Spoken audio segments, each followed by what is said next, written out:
Welcome back to Meds Made Easy. My name is Tarun. Today we're going to be talking about Fluticasone nasal spray.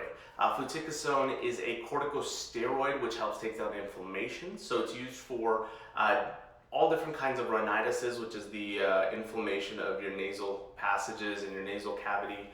So allergic, infectious, you name it, and as well as nasal polyps as well. So pretty much this is a very, very common medication. It's available over the counter.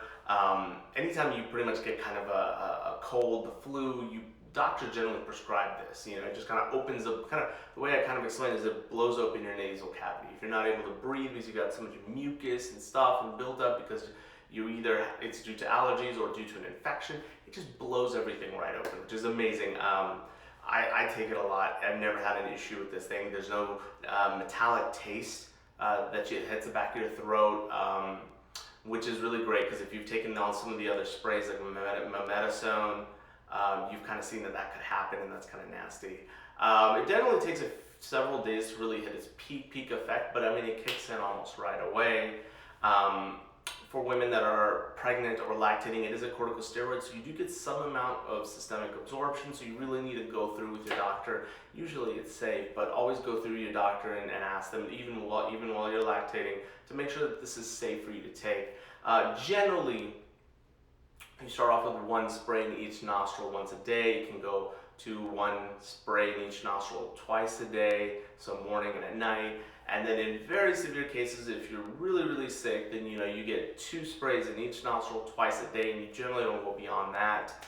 And off-label, I've seen doctors kind of use it to where you can spray it in your mouth and you swallow it, but that's if you have all kinds of something crazy going on in your throat. But I'm not going to go through that because that's really literally less than 1% of the population will use this medication for that purpose. So do not use this like crack, because then there's this thing called adrenal suppression that can happen, because again, it is a corticosteroid. So in the nasal cavity you don't get too much absorption, but if you keep spraying, if you use this stuff a lot because just allergies are terrible or whatever, you could see a lot of it getting absorbed into your body, and you don't want that, especially with children, because this is a safe medication for children unless you start doing 4 or 5 sprays a day type of thing. And I think that's it. Here's a list of side effects you're going to look into. Some of the things you want to kind of watch out for really kind of come down to making your nose kind of sensitive, kind of raw, things like that.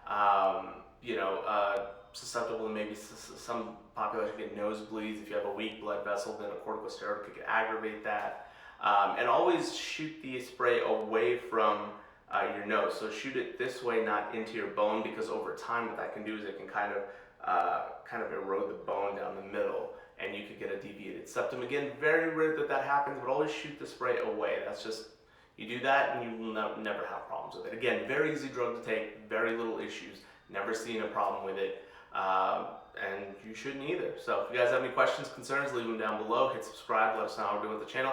We'll see you next time on Meds Made Easy.